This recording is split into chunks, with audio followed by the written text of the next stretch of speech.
لبیک یا حسین ہے ایمان کا شیعہ، لبیک یا حسین ہے قائم کا انتظار، لبیک یا حسین۔ اعوذ باللہ من الشیطان الرجیم،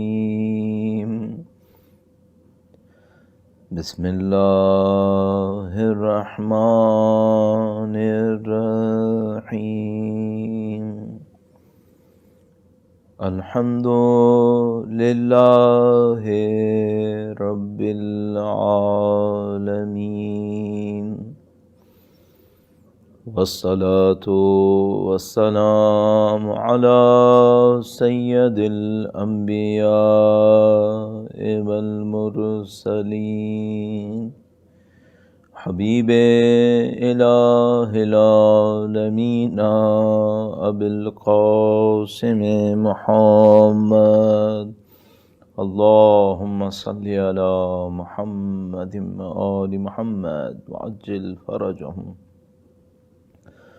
وعلى آلہ الطیبین الطاہرین، سیما بقیت اللہ فی الارضین، قال اللہ تعالی فی کتابہ الکریم، بسم اللہ الرحمن الرحیم، ام حسبت ان اصحاب الکہف والرقیم كانوا من آیاتنا عجبا۔ درود بھیجیں محمد و آل محمد پر، اللہم صلی علی محمد و آل محمد وعجل فرجہم۔ رب کریم کا انتہائی شکر ہے، انتہائی پروردگار عالم کا احسان ہے، اس نے ہمیں اپنی ہدایت سے سرفراز کیا، قرآن و اہل بیت اطہار علیہ السلام سے تمسک کا موقع نصیب فرمایا، زندگیوں کو اس سمت بڑھنے میں رہنمائی فرمائی جس کے لیے ہمیں خلق کیا۔ یہ خدا کا بڑا لطف و کرم ہے کہ اس نے ایسی دنیا کے اندر کہ جو مادہ پرستی کی دنیا ہے، نفس پرستی کی دنیا ہے، اس نے ہمیں یہ سعادت دی، نبی اور اولاد نبی کے ماننے والے بنے، بی بی سیدہ سلام اللہ علیہا کی اولاد کا احترام کرنے والے بنے، اور آج ان حالات میں سید الشہداء کی عزاداری خدا متعال نے ہمیں نصیب کی، یہ پرچم اعزا ہمیں نصیب کیا، صدیوں کی نسلوں کی محنتیں، آج یہ امانت ہمارے ہاتھ میں ہے، الحمدللہ رب العالمین۔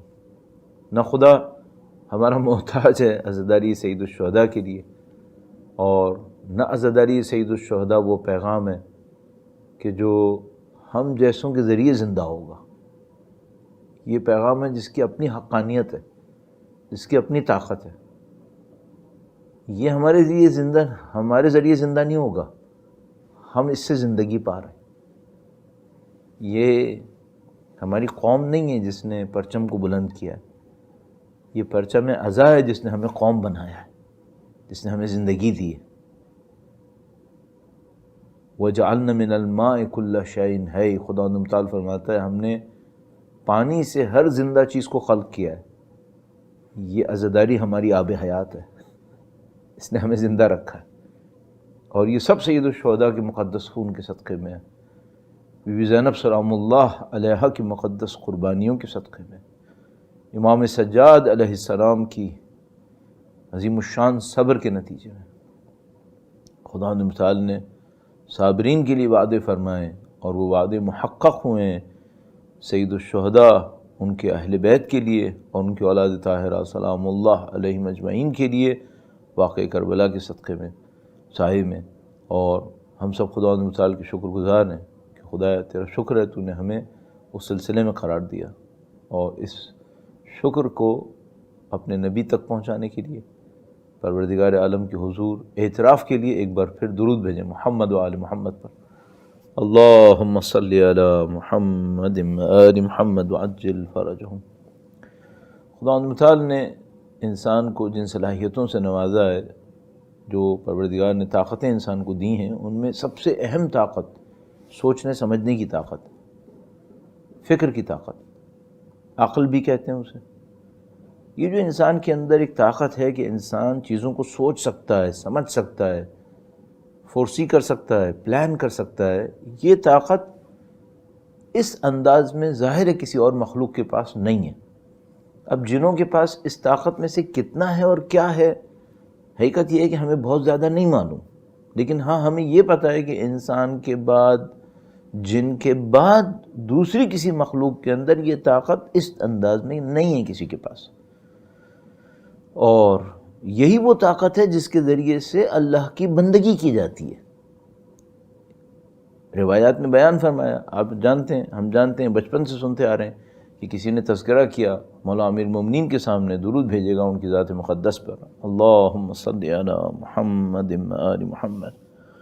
مولا کے سامنے کسی نے تذکرہ کیا کہ فلاں شخص شام کا حاکم بہت ہوشیار ہے، امام نے فرمایا نہیں، وہ عقل مند نہیں ہے، وہ مکار ہے۔ عقل مندی کیا ہے؟ عقل کیا ہے؟ العقل ما عبد بہ الرحمن۔ عقل جس کو ہم لوگ اگر ٹرمنالوجی میں کہیں تو مثلا ریشنلٹی، انسان کے اندر جو ریزننگ ہے، وہ ٹرو ریزننگ کیا ہے؟ ٹرو ریزننگ یہ نہیں ہے کہ میں اپنی حکومت کیسے بناؤں گا، کسی کو شکست کیسے دوں گا، اس کو نیچے کیسے کروں گا، اپنے آپ کو طاقت کیسے لاؤں گا، اور برتری میری سپیریارٹی کیسے ثابت ہوگی، یہ عقل نہیں ہے۔ جانور بھی یہ کام کرتے ہیں، آپ خود جانتے ہیں بھئی، آپ نے مثلا اتنے جو چینلز وغیرہ ہوتے ہیں، نیشنل جغرافک ہے، اینیمل پلانٹ ہے، فلاں فلاں ہے، ان سب کے اوپر اینیملز کے بیہیویئرز کو دیکھا ہوگا کبھی نہ کبھی، کسی ڈاکومنٹری کے اندر، کسی آرٹیکل وغیرہ کے اندر۔ تو یہ اسکلز کے ایک ڈومیننس مل جائے، اپنے کلین کی لیڈرشپ مل جائے، اور مثال کے طور پر وہ اپنے لیے ایک ٹیریٹری مارک کر لے، یہ سب جانوروں کے اندر بھی ہوتی ہے، اس میں انسان کا کوئی کمال نہیں ہے۔ تو امام نے فرمایا کہ بھئی یہ تو جانوروں میں بھی ہے، انسان میں کیا ہوتی ہے؟ انسان میں عقل ہوتی ہے، اور عقل کی نشانی کیا ہوتی ہے؟ ما عبد بہ الرحمن۔ عقل وہ ہے جس کے ذریعے سے رحمان کی، اللہ سبحان رحمان کی بندگی کی جاتی ہے۔ تو فرمایا وہ کہاں بندگی کرتا ہے، وہ تو مخالفت کرتا ہے، نافرمانی کرتا ہے۔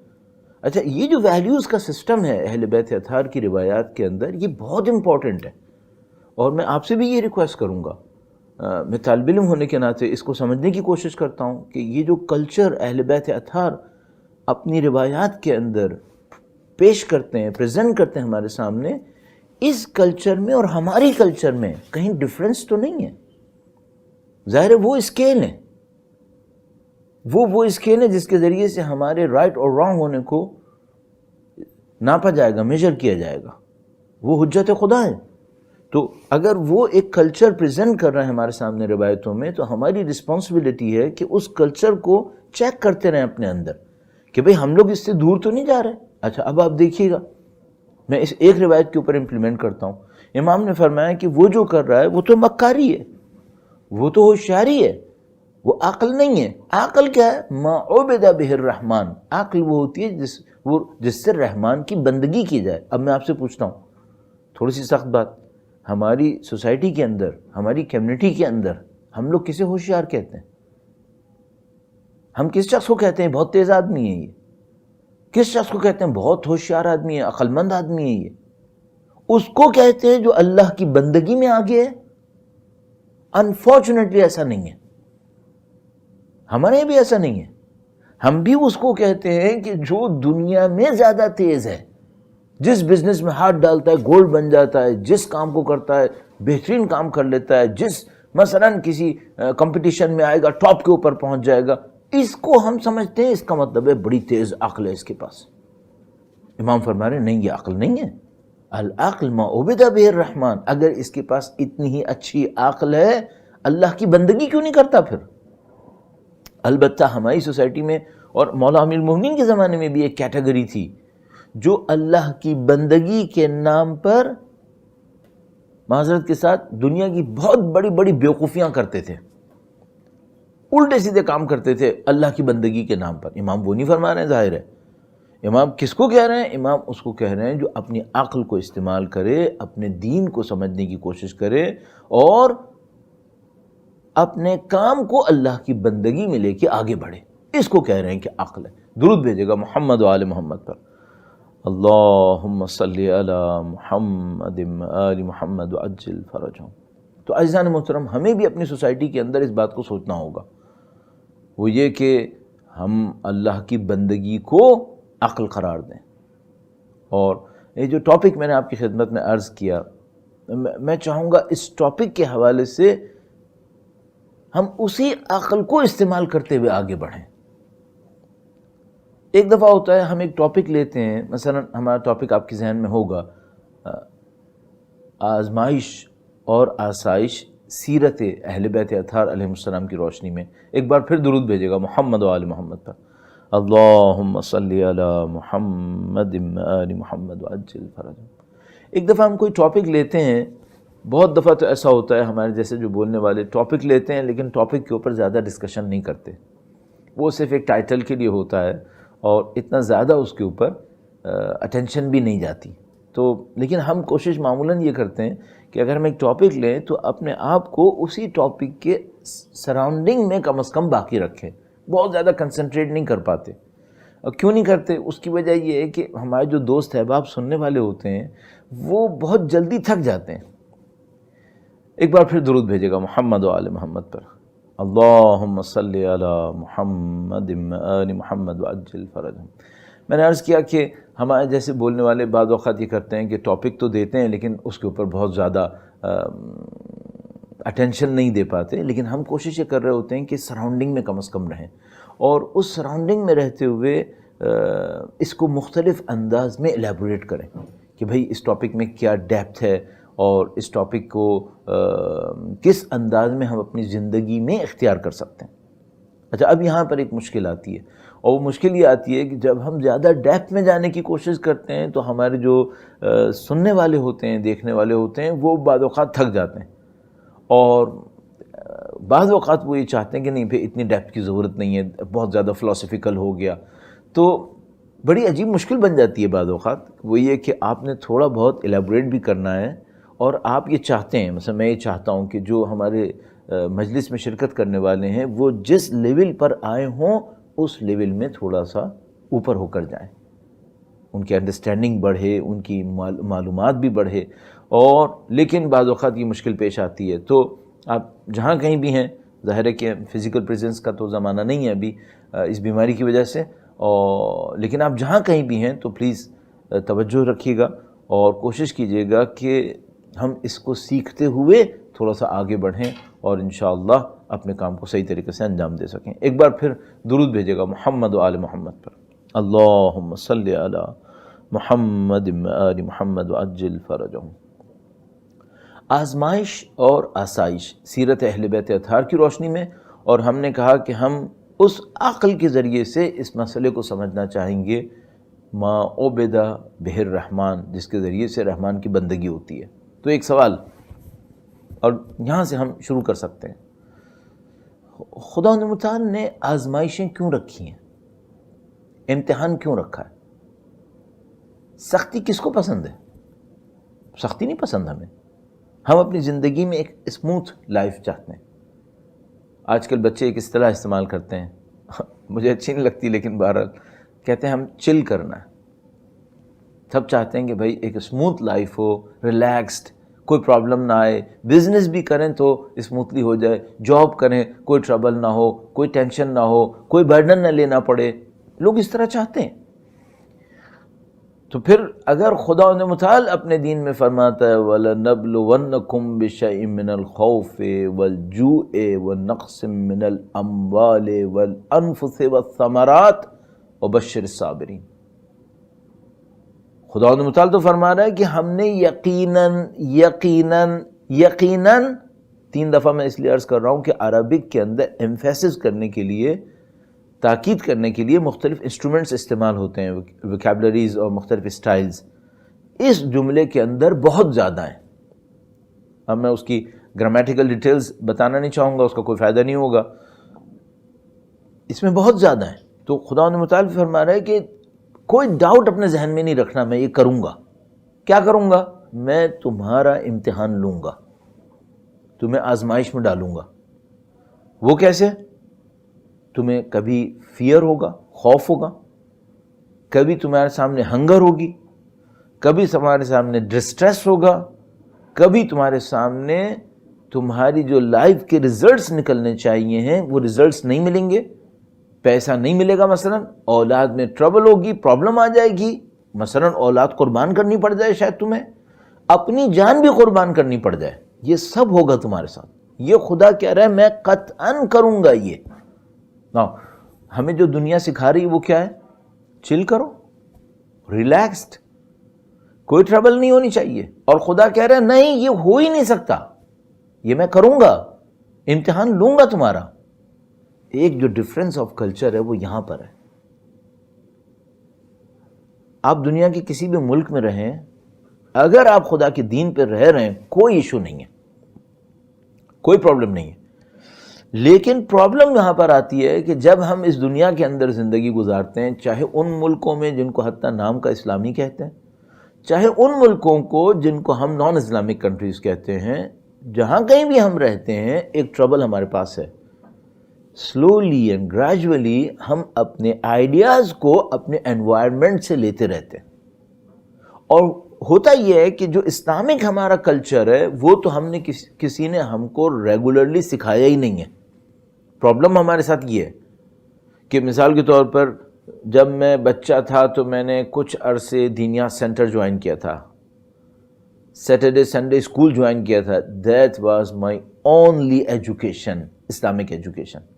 بعد میں کیا ہے، بعد میں مجلسیں سنتا ہوں، درس میں جاتا ہوں، لیکن ریگولر اسلامک ایجوکیشن میرے پاس نہیں ہے. اور اس کے اگینسٹ کیا ہے؟ اس کے اگینسٹ ساری سوسائٹی، میڈیا، اسکولنگ، ایجوکیشن، اس سب کے اندر اگر میں نہیں کہہ رہا کہ وہ سب اینٹی اسلام ہے، نہیں، اینٹی اسلام نہیں ہے، کم از کم اسلام کی نام پر ٹیچنگز نہیں ہیں. اور اسلام نان اسلام سب مکس ہے. تو میرے ساتھ پرابلم کیا آتی ہے؟ سلولی اینڈ گریجولی میرے آئیڈیاز، اسلامک آئیڈیاز جو میں نے سیکھے بھی ہوں، اگر دینیا سینٹر میں مجھے صحیح اسلام سکھا دیا ہو، اگر اس نے واقعاً کوئی ڈیپتھ مجھے سکھائی ہو. ابھی تو بہت بڑی پرابلم ہمارے ساتھ یہ ہے کہ جو ہمارے اتفاقاً سیٹرڈے سنڈے اسکولز ہیں اس میں بھی اسلام کی ڈیپتھ کم ہے. میٹیریل بہت ہے، سکھانے کا میٹیریل ہے، سلیبس ہے، کریکولم ہے، لیکن اگر ہم ٹرو ڈیپتھ، ٹرو اسپرچویلٹی کے اوپر جاتے ہیں وہ ہمارے پاس بہت کم رہ جاتا ہے. تو وہ پہلے ہی کم تھا. پھر میں سوسائٹی کے ساتھ انٹریکشن کرتا ہوں، چاہے اسلامک کنٹری ہو چاہے نان اسلامک کنٹری ہو. گریجولی میرے جو اسلامک آئیڈیاز، ویلیوز تھے بھی تو وہ ڈائلیوٹ ہوتے ہیں اور مجھے پتہ بھی نہیں چلتا. سلولی اینڈ گریجولی میری جو تھنکنگ ہوتی ہے، میرا مائنڈ سیٹ ہوتا ہے، وہ اسی کے اوپر ڈیولپ ہو جاتا ہے جہاں پہ میں زندگی گزار رہا تھا، جس انوائرمنٹ میں میں تھا. اور میں کیا ازیوم کرتا ہوں؟ یہی اسلام ہے، یہی اسلام ہے. کیوں تم نے یہ کام کیا؟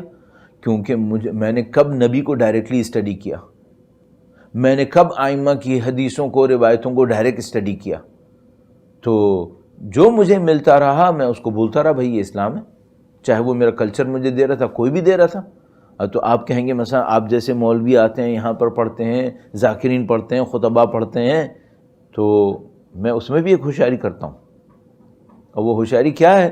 وہ یہ کہ اگر کوئی خطیب، کوئی مولوی، کوئی عالم، کوئی ذاکر ایسی باتیں کہتا ہے کہ جو مجھے زیادہ پسند نہیں آتی، میں اس کو نہیں سنتا، اور میں اس کو سنتا ہوں جس کی باتیں مجھے پسند آتی ہیں، جو مجھے ٹف ٹائم نہ دے، جو مجھے دین کے نام پہ بہت سخت نہ کرے، اور وہ میرے کول ہونے کو ڈسٹرب نہ کرے. تو میں چل کروں، میں کول کروں، اور وہ مجھے کچھ بتا دے اسلام سے، کم از کم مجھے اتنا وعدہ دے دے کہ میں جنت میں چلا جاؤں گا، مجھے کوئی پرابلم نہیں ہوگی، اور دیٹس اٹ.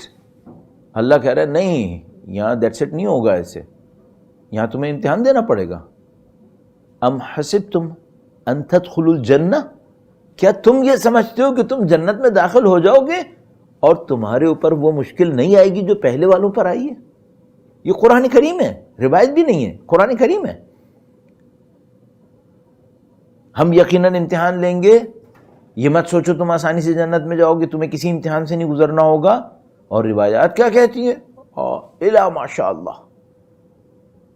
شیخ عباس قمی جو مفاتیح الجنان کے رائٹر ہیں، ان کی کتاب سفینۃ البحار نام کر کے، مومن کے چیپٹر کے اندر ایک روایت لکھتے ہیں، کہتے ہیں کہ مومن، روایت کہتی ہے، روایت، مومن پہاڑ پہ بھی جائے، ماؤنٹین پہ بھی جائے، وہاں پر بھی ٹربل آئے گی، خدا اس کو بھیجے گا کوئی نہ کوئی مشکل. تو عزیزان محترم، مجھے ڈر یہ ہے کہ ہم اپنے اسلامک کلچر کو شاید اتنا زیادہ نہیں سمجھ پا رہے، اور گریجولی ہم اسی کی طرف جا رہے ہیں جو ہمیں انوائرمنٹ دے رہا ہے. تو سب سے پہلا کام کیا کروں؟ سب سے پہلا کام یہ کروں، تھوڑا سا اپنے ایکسیپٹنس کے لیول کو اسلام کے معاملے میں تھوڑا سا ایکسپینڈ کر لوں، کہ بھئی اگر مجھے اسلام کے نام پر کوئی ایسی بات بتاتا ہے جو بات صحیح ہوئی لیکن ٹف تھی، تو میں قبول کروں گا کیونکہ بات صحیح ہے. ابھی بیہیویئر بالکل الٹا ہوتا جا رہا ہے. نہیں، ہمیں ٹف بات لینی نہیں ہے، اپنا جو ہمارا پیٹرن چل رہا ہے اسی پہ رہنا ہے. کیوں؟ وہ زیادہ سے زیادہ جواب میں کہتے ہیں مولانا آپ تو پاکستان سے آئے ہو نا، وہ تو ویسی پرابلم میں ہے، تو آپ دین میں بھی پرابلم کی باتیں کرتے ہو. ہم یہاں کے رہنے والے ہیں، ہم ریلیکسڈ ہیں، ہمیں کوئی مسئلہ نہیں ہے. ایشو یہ نہیں ہے کہ میں کہاں کا رہنے والا ہوں، تم کہاں کے رہنے والے ہو. ایشو یہ ہے کہ اسلام کیا بول رہا ہے، قرآن کریم کیا کہہ رہا ہے، روایتیں کیا کہہ رہی ہیں، اس کو تو دیکھو. اس خاطر میں نے یہ ٹاپک لیا ہے کہ جو پورا انوائرمنٹ ہے وہ تو یہ کہہ رہا ہے جو تمہارا دل میں آئے وہ کرو، کوئی ٹف ٹائم نہیں لو، کوئی مشکل نہیں اٹھاؤ، کوئی قربانی کی ضرورت نہیں ہے. دوسرے کی خاطر نو کہو، نو بولو. ہم تو اپنے بچوں کو کیا سکھا رہے ہیں؟ نو بولو. تو ایک حد تک تو شاید صحیح ہے، یعنی مثلا اگر یہ ایک رائٹ کے اوپر ایک 180 ڈگری ادھر جا رہا ہے، ایک لیفٹ کے اوپر 180 ڈگری ادھر جا رہا ہے، وہ بھائی بیچ کا بھی تو کوئی راستہ ہوگا. وہ راستہ کیا ہے؟ وہ راستہ مجھ سے مت لو، وہ راستہ دیکھو قرآن کیا فرما رہا ہے، حدیث نے کیا کہا ہے، بیہیویئرز کیا تھے اہل بیت اطہار علیہ السلام کے. ایک جملہ بولتا ہوں، آپ امیر المومنین کے ماننے والے، ان کی اولاد طاہرہ کے ماننے والے، ان کی زندگیاں کیا تھیں؟ معذرت کے ساتھ چل کرنے والی تھی، ریلیکسڈ، نو ٹینشن، نو ٹربل، نو رسپانسبلٹی، نعوذ باللہ تعالی، نو، فل آف رسپانسبلٹیز. ہر چیز کے اندر اللہ کی بندگی. راتوں کو نکلتے تھے غریبوں کی مدد کرنے کے لیے، کسی نے ظلم کیا اس کے سامنے کھڑے ہو کے مقابلہ کرتے تھے. نہیں، کیوں ٹینشن لیتے تھے اتنا؟ تو آپ کو جا کے پوچھنا پڑے گا بھائی فلسفی آف لائف اسلام میں ہے کیا؟ یہ جو میں نے آپ کو کل پرسوں کہا کہ بھائی اسلام کے اندر نہ آزمائش ہے نہ آسائش ہے، اللہ کی بندگی ہے. اس اللہ کی بندگی میں کبھی ٹینشن لینا پڑتا ہے. اور اتنی باتیں اس سلسلے میں، تو میں ایک بہت کہہ سکتے ہیں فلسفیکل ڈسکشن سے تھوڑا سا اس کو ایک شروع کرنا چاہ رہا ہوں. اور وہ یہ ہے کہ یہ جو خدا نے کہا کہ بھائی میں امتحان لوں گا، تمہیں سختی اٹھانی پڑے گی، یہ کیا انیویٹیبل ہے؟ اس کے سوا کچھ نہیں ہو سکتا؟ کیا خدا ایسا نہیں کر سکتا تھا، ایسی دنیا بناتا، یہ دنیا ایسی بناتا کوئی ٹربل نہیں ہوتی، ہم جنت میں بھی چلے جاتے اس اسٹیج میں، نیکسٹ اسٹیج میں؟ ہو سکتا تھا یا نہیں ہو سکتا تھا؟ اس کو مجھے تھوڑا سا ایلیبریٹ کرنا ہے اور اس فلسفیکل ریزن کی طرف جانا ہے کہ اس دنیا میں ٹربل ہے کیوں یہ پرابلم ہے. درود بھیجے گا محمد و آل محمد پر. اللہم صلی علی محمد و آل محمد. نیچر آف ایگزسٹنس، یہ مین ڈفرینس ہے. اس کو میں اس طرح سے بولوں گا کہ دیکھیے ہم اس وقت اس لیول میں اس دنیا کے اندر ہیں. اس دنیا کی نیچر کیا ہے؟ میٹیریل. یہ ایک میٹیریل ورلڈ ہے اپیرنٹلی، اور اس کے بیانڈ میٹر ایک اور یونیورس ہے.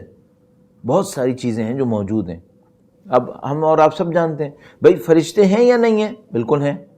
میٹیریل ہے یا نان میٹیریل؟ Non material.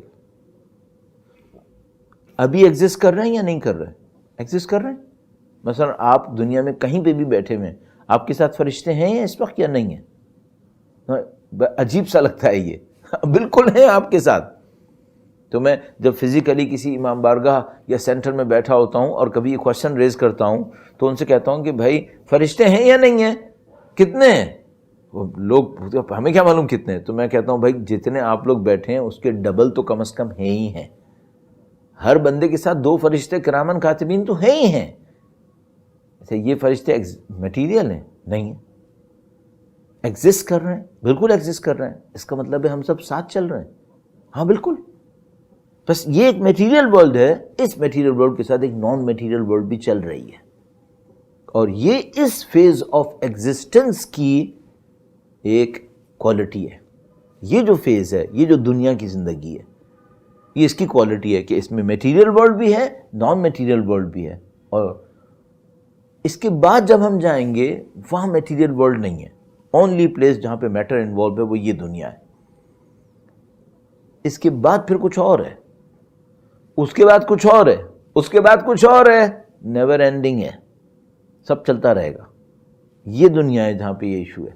اچھا یہ میٹیریل ورلڈ ہے، نان میٹیریل بھی ساتھ ہی ہے. چونکہ میٹیریل ورلڈ ہے یہاں پہ کچھ لمٹس ہیں. میٹر میں لمٹ ہے. مثلا میں نے کرسی رکھنی ہے، مجھے اس کرسی کو، اس چیئر کو رکھنے کے لیے کوئی اسپیس چاہیے یا نہیں چاہیے؟ چاہیے. اسی اسپیس پر، ایگزیکٹلی اسی اسپیس کو جس کو اس چیئر نے آکوپائی کیا ہے، ایگزیکٹلی اسی اسپیس میں ایک اور چیئر آئے گی؟ نہیں. ایک اور چیئر آئے گی، ایک اور اسپیس آکوپائی کرے گی. ایک ہی اسپیس میں 2 میٹر نہیں آئیں گے. Now there is a limit, isn't it a limit? Yes, it's a limit.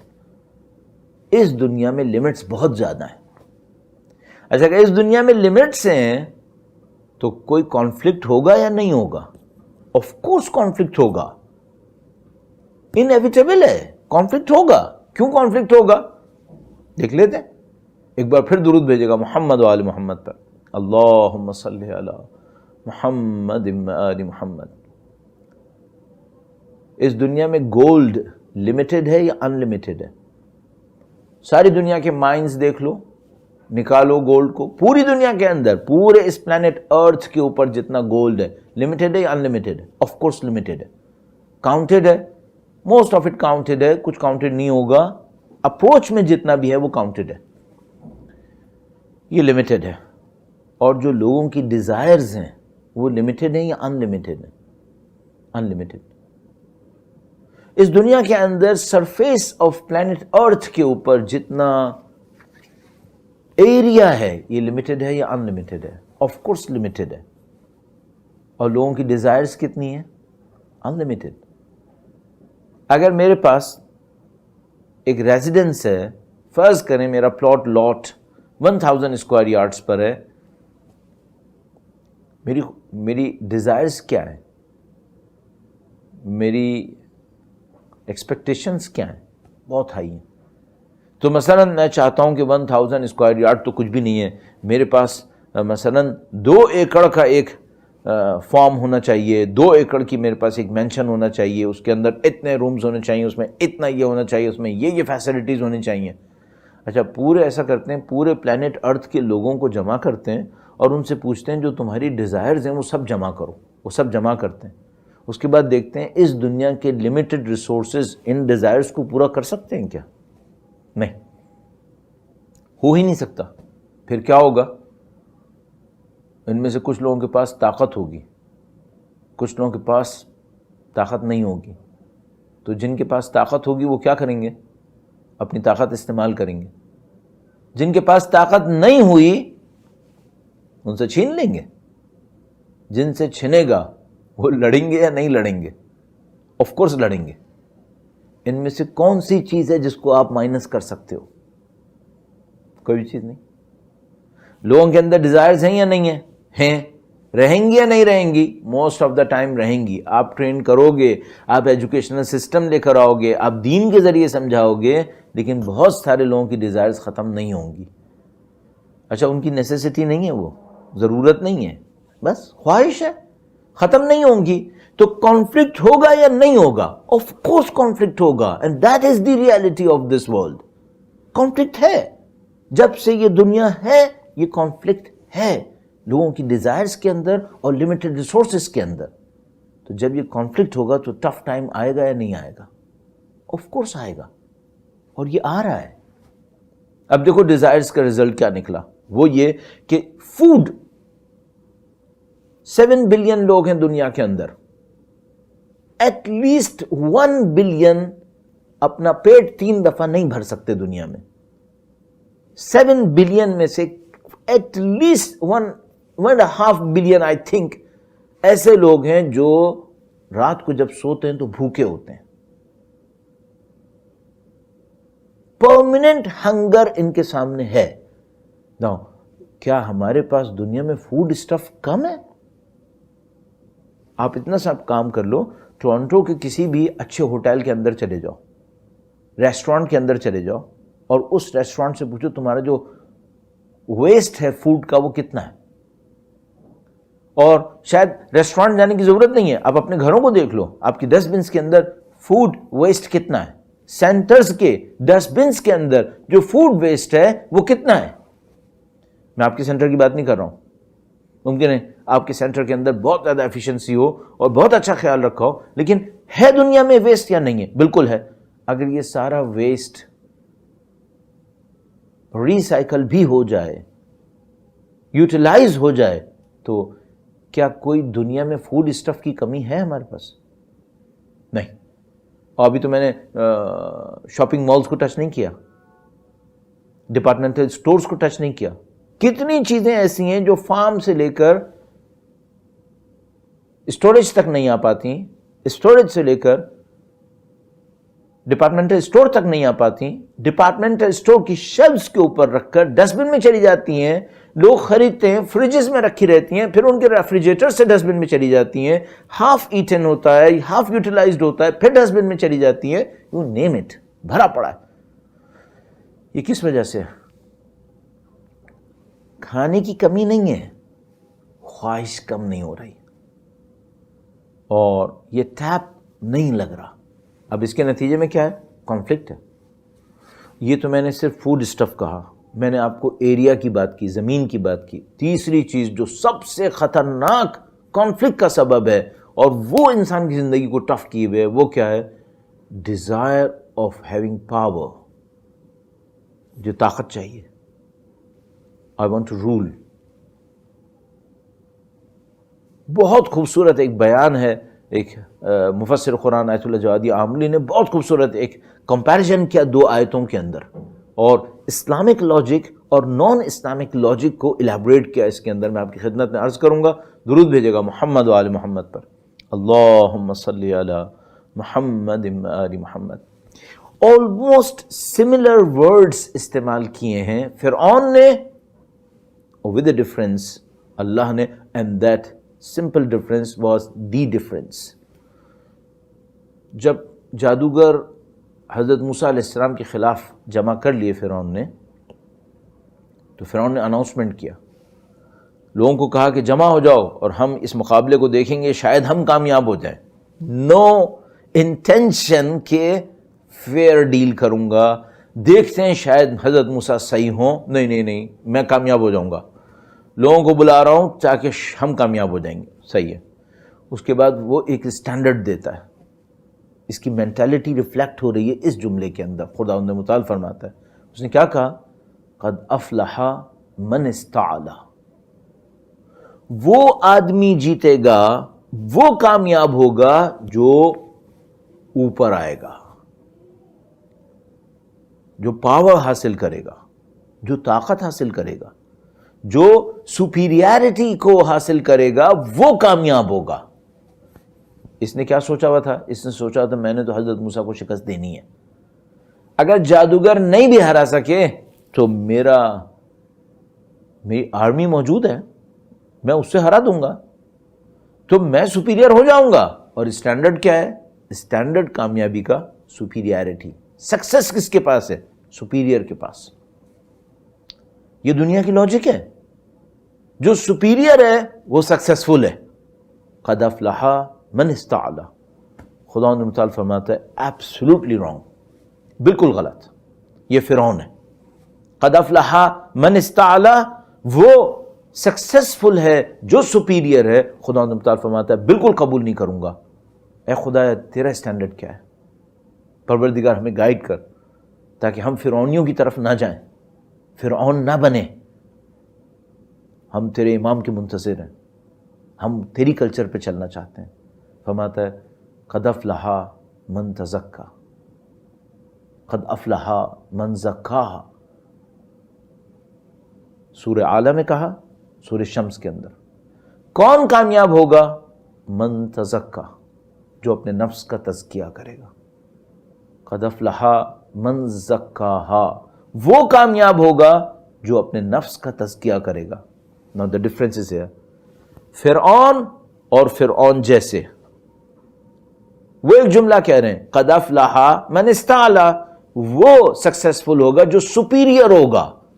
خدا متعال فرماتا ہے نہیں، یہ غلط ہے، قد افلح من زکاہا، وہ کامیاب ہوگا جو نفس کا تزکیہ کرے گا۔ Now taking this mentality in consideration، conflict ہوگا یا نہیں ہوگا؟ Yes, inevitable کانفلکٹ ہوگا۔ کیوں؟ ہر آدمی سپیریئرٹی چاہتا ہے۔ آپ بھی سپیریئرٹی چاہو گے، میں بھی سپیریئرٹی چاہوں گا۔ تو کس کے اوپر سپیریئرٹی چاہیے؟ دوسرے انسانوں کے اوپر۔ تو نو کرسٹ، میں اس وقت جیتوں گا جب کچھ لوگ فیل ہوں گے۔ میری سکسیس کب ہوگی؟ میری سکسیس اس وقت گارنٹی ہوگی جب کچھ لوگ فیل ہوں گے، کچھ لوگ اپنی سپیریئرٹی لوز کریں گے، رسپیکٹ لوز کریں گے، وہ میرے سامنے انفیریئر ہو جائیں گے، میں سپیریئر ہو جاؤں گا، دین آئی ایم سکسیسفل۔ تو یہ گویا ایک ریس ہے کہ میں جیتوں گا اس وقت جب کچھ لوگوں کو ہراؤں گا۔ درود بھیجے گا محمد و آل محمد پر، اللہم صلی علی محمد و آل محمد۔ لاجک بالکل کلیئر ہو گئی۔ ایک فرعون کی لاجک ہے جو کہہ رہی ہے قد افلح من استعلا، تو ٹربل ہوگی یا نہیں ہوگی؟ بالکل ٹربل ہوگی۔ یہ جیتے گا، کچھ لوگ ہاریں گے، تو کانفلکٹ بنے گا۔ اچھا، یہ جو خدا کی لاجک ہے، اس میں بھی کیا کانفلکٹ آئے گا؟ نہیں، گارنٹیڈ نہیں آئے گا۔ کیوں؟ چونکہ جو اسکیل آف سکسیس ہے اس میں کوئی لمٹ نہیں ہے۔ مجھے اچھی طریقے سے یہ عرض کرنا ہے، اور آپ کے سامنے کلیئر ہے، لیکن اچھا ہے ایلیبریٹ ہو جائے۔ بھائی اس میں سکسیس کے لیے مجھے سپیریئر بننا ہے فرعون کی لاجک کے اندر، تو سپیریئرٹی تو سب کو نہیں ملے گی، کچھ کو ملے گی، کچھ کو نہیں ملے گی، کچھ لوگ جیتیں گے، کچھ لوگ ہاریں گے۔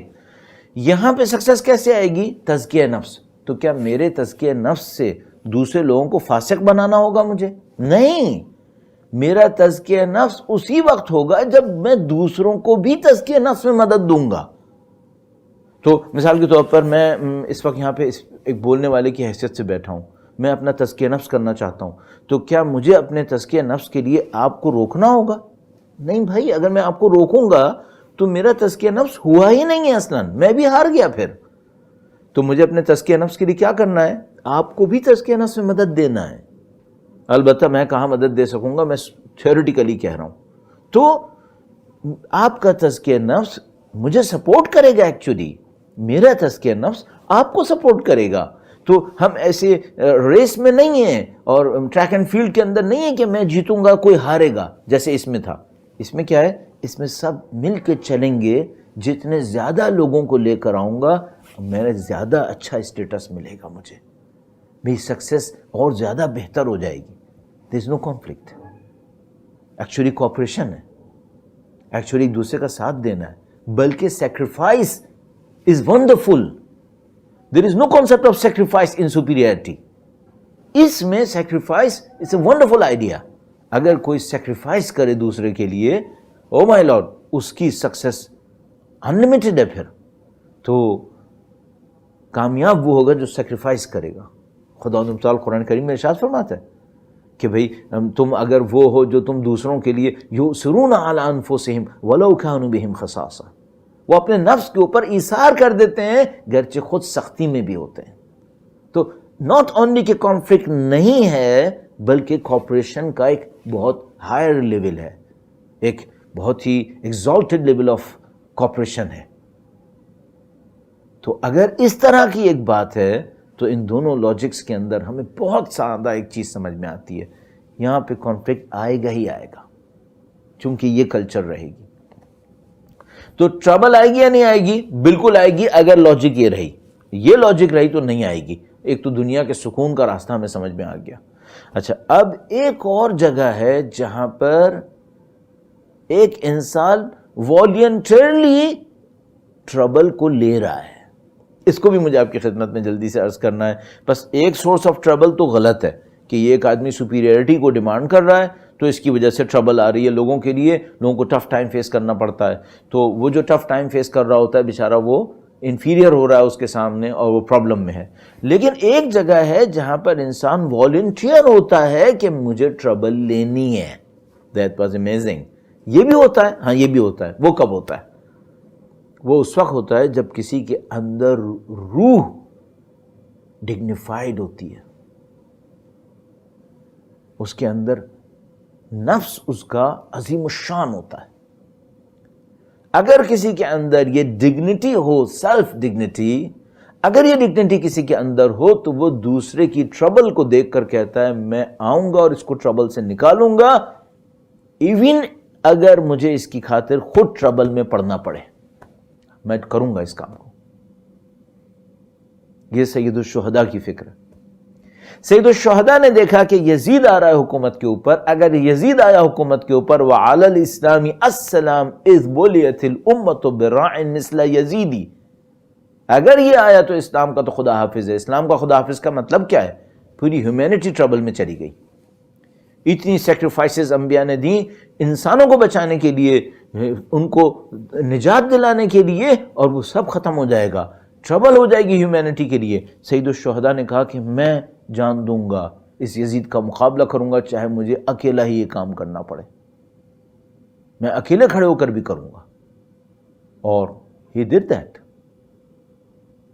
یہ جو امام نے ٹربل کو کال کیا، پرابلم کو اپنے سر پہ لے لیا، was he forced to do that؟ نہیں، خود سے کیا۔ ہاں اللہ کا وعدہ تھا کہ ایسا ہوگا، لیکن there was no compulsion on him، وہ چاہتے تو نہ لیتے، انہوں نے خود سے لیا۔ یہ ایک اور سورس ہے امتحان کی اور سختی کی۔ بس اس دنیا کے اندر ایک کانفلکٹ ہے جو انیویٹیبل ہے بعض لوگوں کی غلط حرکتوں کی وجہ سے، اور ایک ایگزام سے گزرنا ہے جو بہت والنٹرلی ہے، اور وہ کس کی طرف سے ہے؟ وہ ان لوگوں کی طرف سے جن کے نفس کے اندر عظمت ہوتی ہے، بڑائی ہوتی ہے، اور وہ کہتے ہیں کہ نہیں، ہم اللہ کی مخلوق کو مشکل میں نہیں دیکھ سکتے، ہم کچھ کریں گے۔ آپ نے دیکھا ہوگا بعض لوگ والنٹرلی کام کرتے ہیں، پہاڑوں پہ جاتے ہیں، ریگستان میں جا رہے ہیں، ڈیزرٹس میں جا رہے ہیں، ادھر جا رہے ہیں ادھر جا رہے ہیں، اور پرابلمس کو جھیل رہے ہوتے ہیں، آل والنٹرلی۔ کیوں کر رہے ہوتے ہیں؟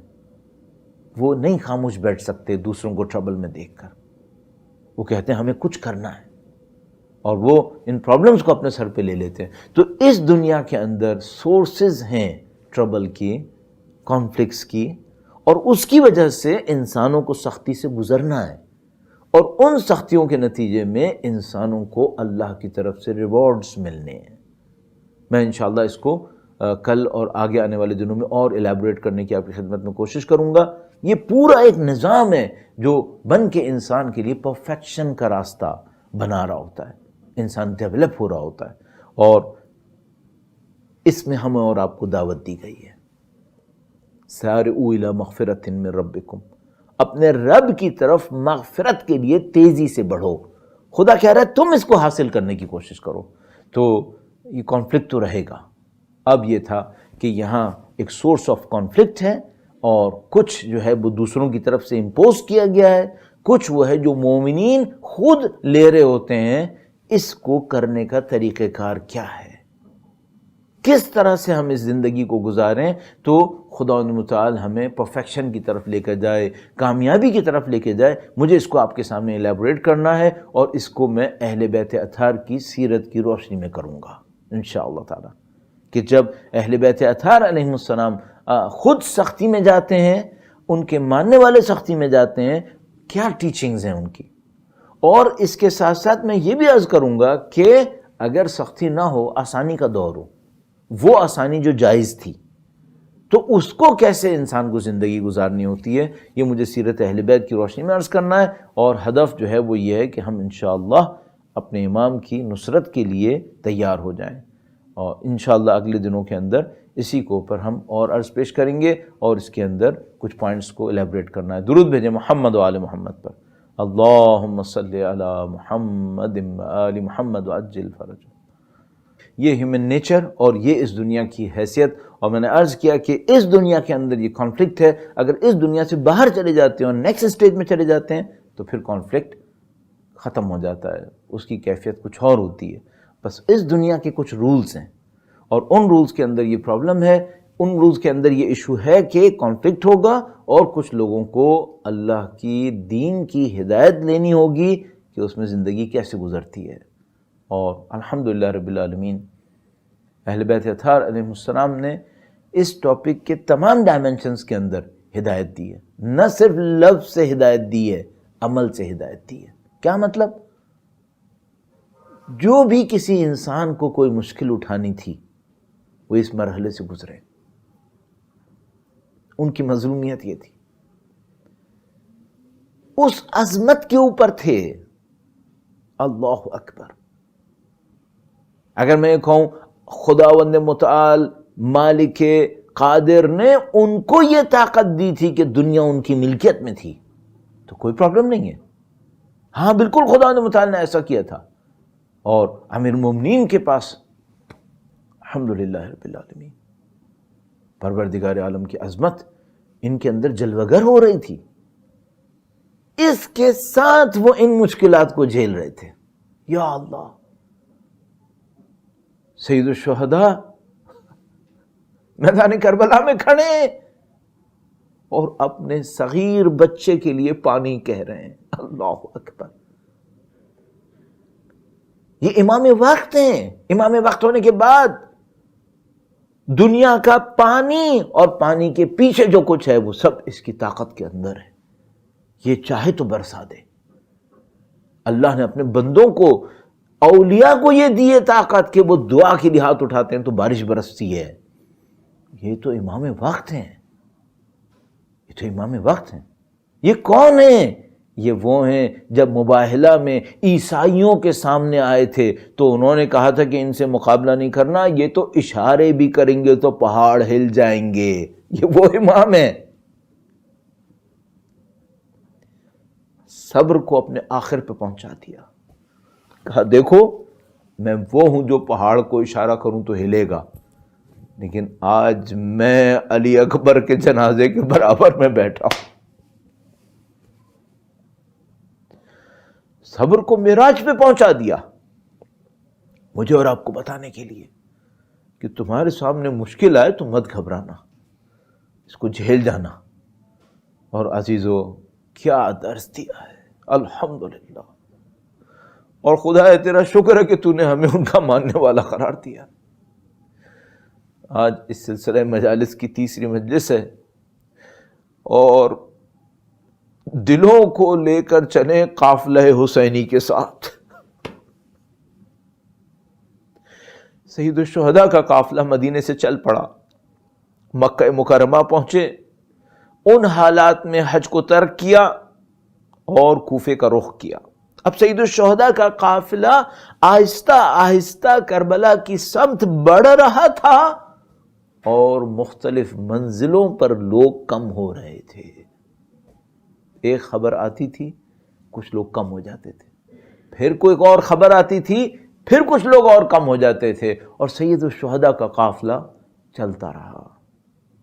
گویا خداوند متعال لوگوں کو فلٹر کرتا رہا کہ حسین کے قافلے میں شہادتوں کے وقت صرف مخلص لوگوں کی گنجائش ہے اور کسی کی گنجائش نہیں۔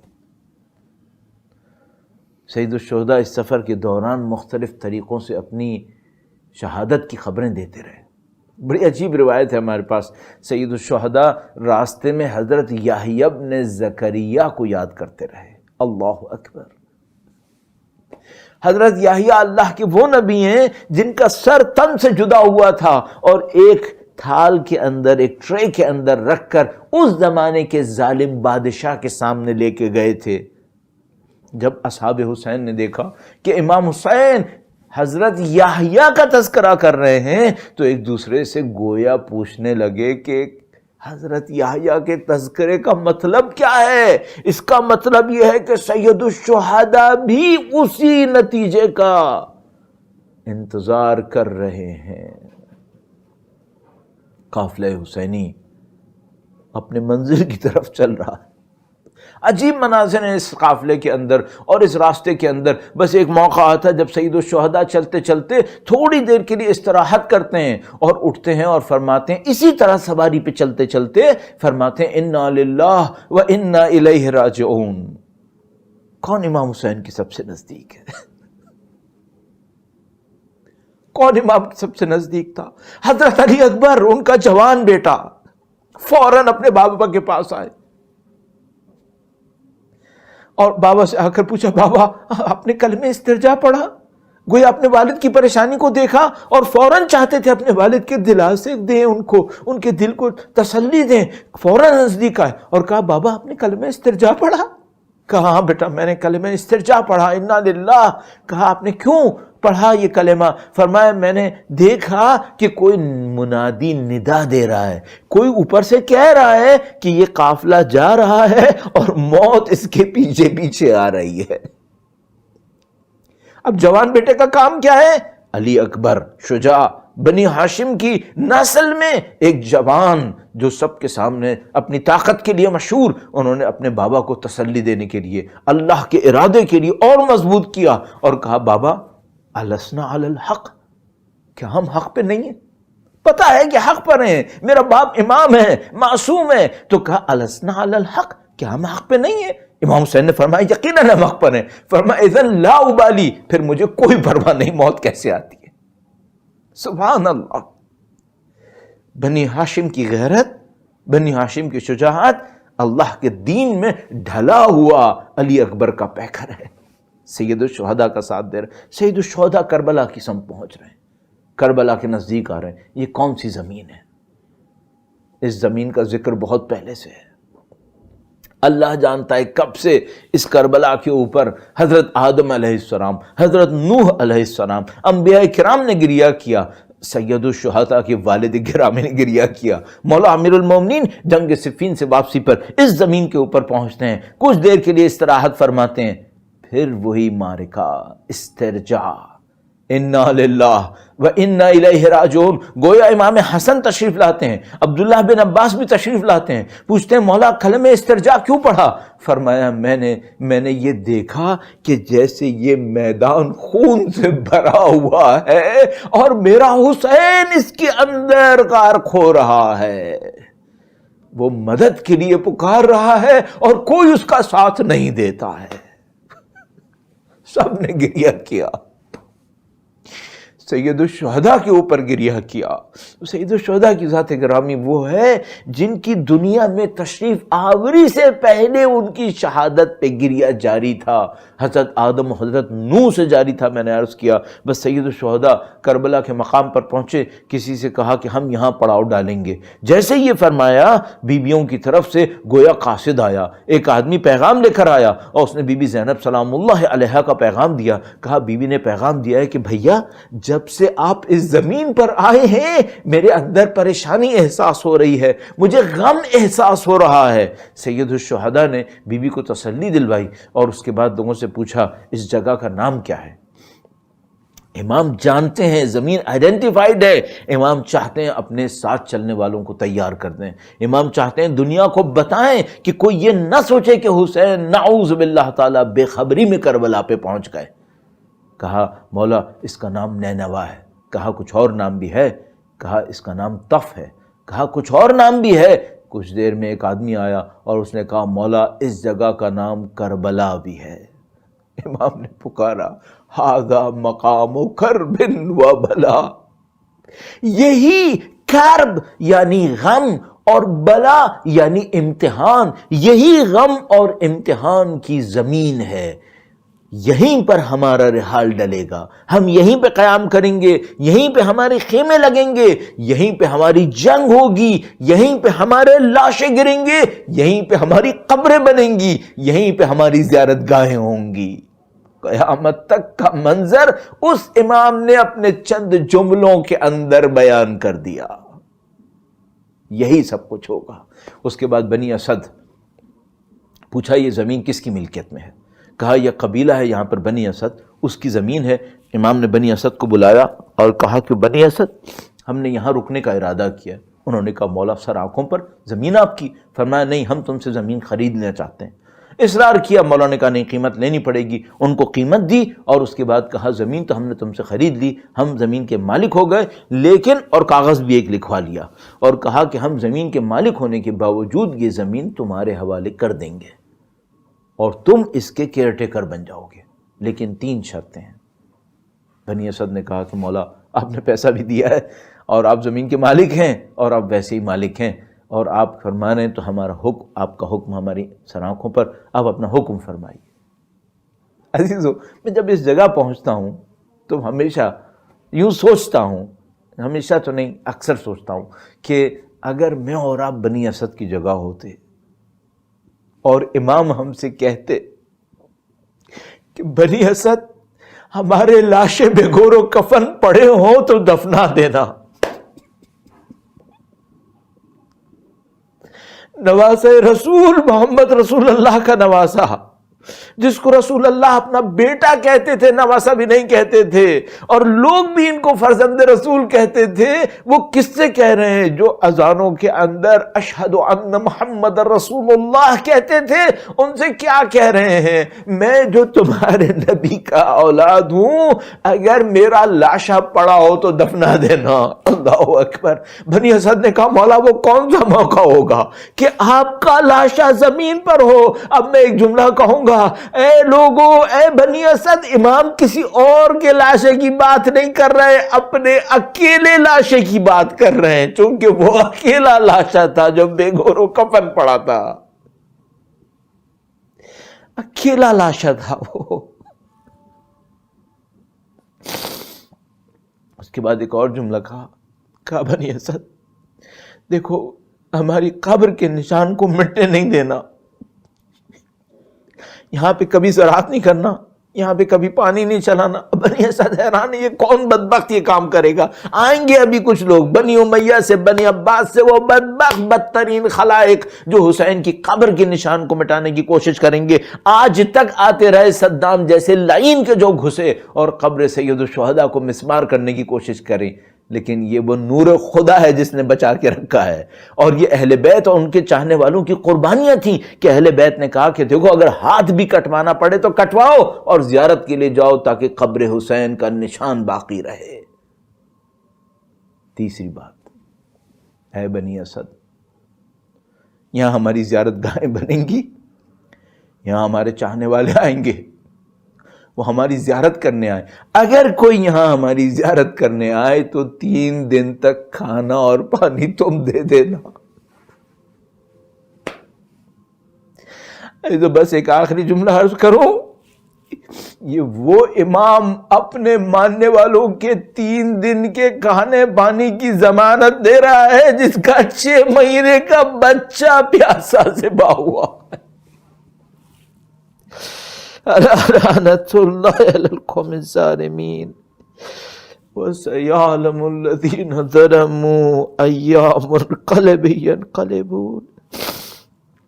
پروردگار تجھے واسطہ نبی اولاد نبی کا خدایا تجھے واسطہ سید الشہداء ان کے مظلوم علی اصغر کا، اے پاک پروردگار اس خلیل کو اپنی بارگاہ میں قبول فرما۔ اے پاک پروردگار تو ہمارے نقص، عیب اور غلطیوں اور خطاؤں سے واقف ہے، خداوند متعال تو ان تمام خطاؤں اور غلطیوں کے باوجود ہماری اور ہمارے مرحومین کی درگزر فرما، مغفرت فرما، اہل بیت اطہار کی شفاعت ہم سب کو نصیب فرما۔ خدایا اسی دنیا کے اندر ظہور امام دیکھنا نصیب فرما، ان کی نصرت اور ان کی نصرت کی راہ میں شہادت نصیب فرما۔ ربنا تقبل منا انك انت السميع العليم وتب علينا انك انت التواب الرحيم بجاہ محمد وعطرته الطاہرین اللہم صلی علی محمد وآل محمد وعجل فرجهم.